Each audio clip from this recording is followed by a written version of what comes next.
What is up guys, Jarv here, back today jumping into Destiny 2. Now in today's video we're taking a look at some important things that you should be doing today. Solstice of Heroes comes to an end at reset tomorrow, so there's a few key things that you need to be doing to make sure you don't miss out on that sweet loot. So if you want to find out more, be sure to stick around and check out the video. If you enjoyed the video, be sure to leave a rating down below. That super helps me out here on the channel. And if you're new here and want to keep up to date with all the latest Destiny 2 content, be sure to hit subscribe as well. But without further delay guys, let's jump into the video. Now before we get started, I want to first invite you all to the community hub, the Jarv community Discord. This has now 2,200 incredible guardians as members now. We've got a buzzing LFG raring to go, ready to help people get their triumphs done ahead of the end of the moment of triumph. So if you've got any things that are outstanding, be sure to jump in. It's available to everyone. You can find the link in the video description below. And finally, 2 hours after this video goes live on YouTube, I'll be live over on twitch.tv/Jarvinus. I'll be streaming for a few hours, probably doing some trials and PvP and having some fun. If you want to get involved, be sure to stop by later on this evening on Twitch. Now with all the channel announcements out of the way, let's jump into the meat of this video. And as you guys are aware, the Solstice of Heroes has been running for a few weeks now. And with that, we've had access to the European Aerial Zone, which has given us access to Solstice key fragments, but also Solstice packages. Now whether you've just grinded out one armor set, or you've grinded all 3 armor sets for all 3 of your guardians, you may have an abundance of Solstice materials left over in your inventory. Now if you've managed to grind out a magnificent armor set, the Solstice packages are most definitely worth handing in ahead of the reset tomorrow, and as a result it's still well worth farming the European Aerial Zone to get those Solstice packages and to use up any Solstice key fragments that you have left over. Now looking at my inventory, I had around 2,500 Solstice key fragments left over, and after farming the European Aerial Zone for around an hour or so, I was able to collect around 50 Solstice packages. And as you can see, you get a variety of loot from these packages, things like unbought engrams, stacks of enhancement cores, upgrade modules, the occasional enhancement prisms, but also additional Solstice armor, which can have higher stat rolls than the armor that you have at the moment. Now the annoying thing about the Solstice of Heroes event is that whilst you can earn Solstice key fragments from any activity in the game, which is why you probably have a massive stack of them in your inventory, the Solstice packages themselves can only be earned from the European Aerial Zone. And if you've been much like me, you may not have been in the European Aerial Zone too often over the last few weeks. So if you're in desperate need of farming out some Solstice packages ahead of the weekly reset tomorrow, then I've got you covered on the most optimal route to collect the chests at the end of the activity. Huge shout out though to Fallout Plays for providing this route in a video early in the season. I'll provide a link to his channel and video in the video description below. If you haven't checked it out already, I highly recommend that you do.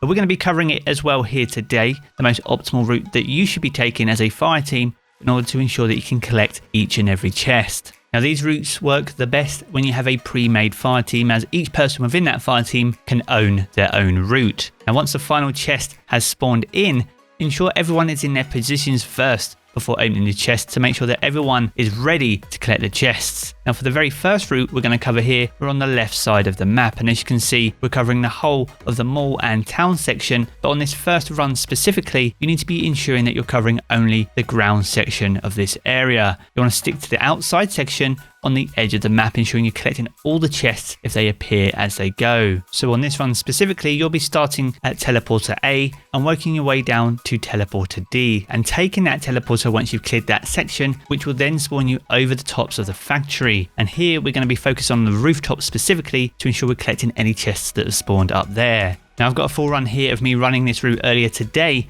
so be sure to follow the route that I take here on screen. Not all the chests will appear in this particular run, but if you follow this route, then you will ensure you will capture any chests that are in the area as you complete this section. I'm going to let this footage play out and I'll catch up with you at the next zone.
So here we are looking at the second set of zones. For this one, we want to start at the very north side of the map on the small island where that chest normally spawns. And we want to work our way south down the ground level of this side of the map, working our way towards the B teleporter, not forgetting the bus cave, which can be a tricky one to navigate, especially in the darker sandboxes. And once you make it to the B teleporter, you want to jump in, and this will spawn you on top of the mall, and you'll want to work your way down again south on the rooftops only, working your way down into the town. And this will ensure that you're capturing all the chests that spawn on this side of the map on the rooftops. Now, as before, I'm going to let this footage play out in its entirety so you can see the route that I take. Be sure to follow it and pick up any chests that you see along the way.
And the third and final section is the key middle section. This particular guardian is responsible for opening the final chest after you defeat the main boss. This is because he has the furthest distance to travel to get to his starting point. You want to start at the south side of the map as always, and you want to meander your way up the courtyard, going from left to right, working your way up towards the factory. And once you reach the factory though, you want to loop around inside, working your way towards the D teleporter to then loop around and actually take the A teleporter. This will spawn you on top of the ruins, and you can loop around again, working your way south over the garages and then working your way north across the rooftops, making sure that you collect every chest along the way. Now, as before, I'll let the footage of an entire run play out for you now, and as long as you follow the routes as I've taken them here according to the map that you see on screen, you should have no problem collecting each and every chest in one single run.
So there we have it guys, the most optimal route to collect each and every Solstice chest within the European aerial zone. Today is your last day to farm out as many Solstice packages as you possibly can and make the most of the Solstice key fragments that you've been collecting throughout this current season. Now if you have enjoyed the video, be sure to leave a rating down below, that super helps me out here on the channel. And if you're new around here and want to keep up to date with all the latest Destiny 2 content, then be sure to hit subscribe as well. I'm going to jump back into the game as always guys, but I will catch you all again very soon.